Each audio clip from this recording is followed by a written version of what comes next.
Sebaliknya kita tutup juga Singapura dan pulau-pulau Rio dikembalikan kepada Malaysia sebagai tanah Melayu.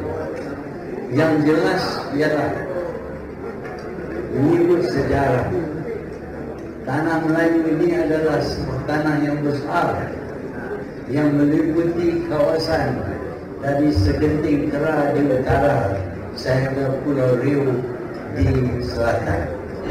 Sekarang ini sangat terasa sekali bahwa ancaman terhadap kedaulatan bangsa dan negara kita sudah berkembang multidimensi, tidak lagi ancaman fisik, namun juga ancaman non-fisik, mulai dari ancaman ideologi, politik, ekonomi, sampai sosial budaya. Saya ingin menegaskan lagi bahwa pemerintah bersama-sama dengan rakyat tidak akan tinggal diam terhadap upaya-upaya sistematis untuk mengancam kedaulatan negara kesatuan Republik Indonesia. Kita juga tidak akan membiarkan berbagai bentuk ancaman yang merongrong Pancasila sebagai dasar kita bernegara.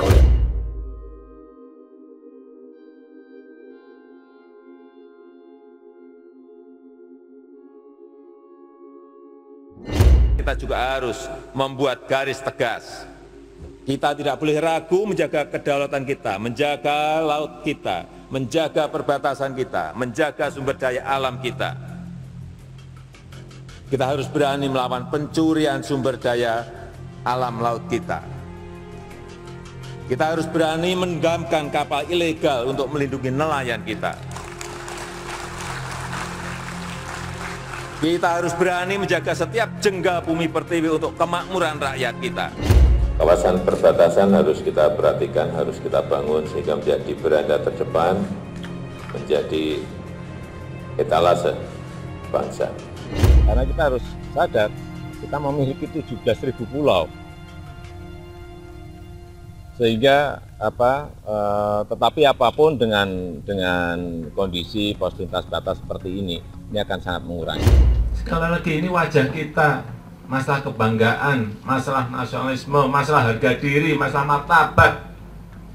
Kita sebagai bangsa yang besar, kita lupa hal-hal seperti itu. Buat saya tidak.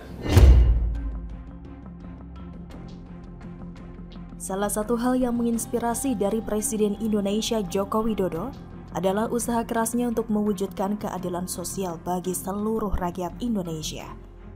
Perhatian Jokowi kepada seluruh rakyatnya terlihat dari pembangunan yang tidak hanya dipusatkan di Jawa, akan tetapi Jokowi juga fokus melakukan pembangunan di seluruh wilayah Indonesia, khususnya wilayah 3T atau terdepan, terluar, dan terpencil. Sebagai negara yang besar dan terdiri atas ribuan pulau, tentu bukan hal yang mudah untuk menjaga keutuhan negara ini. Sejak Indonesia merdeka, tidak sedikit wilayah-wilayah yang akhirnya harus lepas dari Indonesia dan diklaim oleh negara tetangga. Seperti pada pertengahan 2022 lalu, ex-Perdana Menteri Malaysia Mahathir Mohamad kembali mendesak negeri jiran mengklaim Singapura dan Kepulauan Riau Indonesia sebagai bagian dari wilayahnya. Menurut Mahathir, Singapura dan Kepulauan Riau merupakan bagian dari tanah Melayu. Sebelum itu terjadi, salah satu upaya yang dilakukan oleh Jokowi adalah komitmen memperhatikan, membenahi, dan membangun perbatasan Indonesia.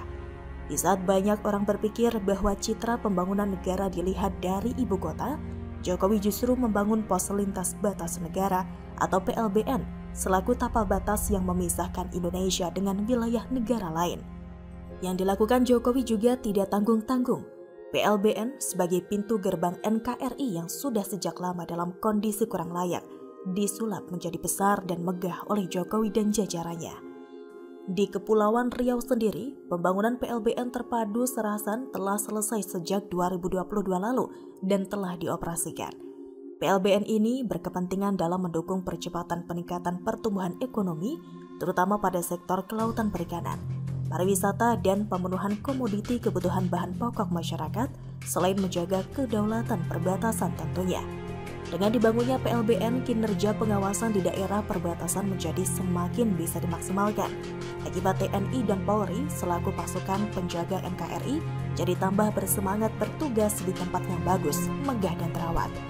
Kebanggaan yang menghasilkan rasa baki cinta tanah air dan bangsa ini akan timbul dengan sendirinya, mendukung pengabdian dan pengorbanan para pasukan penjaga NKRI. Kesejahteraan masyarakat yang tinggal di sekitar PLBN juga pasti akan meningkat. Titik-titik baru pertumbuhan ekonomi pasti akan tercipta di sana.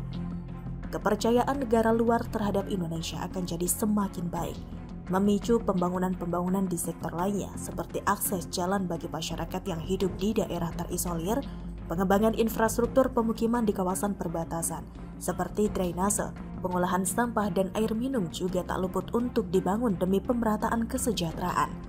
Semua kerja keras Jokowi membangun PLBN ini adalah bukti keseriusan Jokowi menjaga kedaulatan NKRI. Apa yang ada di Indonesia adalah milik Indonesia dan sampai kapanpun akan menjadi milik Indonesia. Mempertahankan kemerdekaan sebulat-bulatnya, sejengkal tanah pun tidak akan kita serahkan kepada lawan, tetapi akan kita pertahankan habis-habisan. Meskipun kita tidak gentar akan gertakan lawan itu, tetapi kita pun harus selalu siap sedia. Kemerdekaan satu negara yang didirikan di atas timbunan runtuhan ribuan nyawa, harta benda dari rakyat dan bangsanya tidak akan dapat dilenyapkan oleh manusia siapapun juga. Merdeka!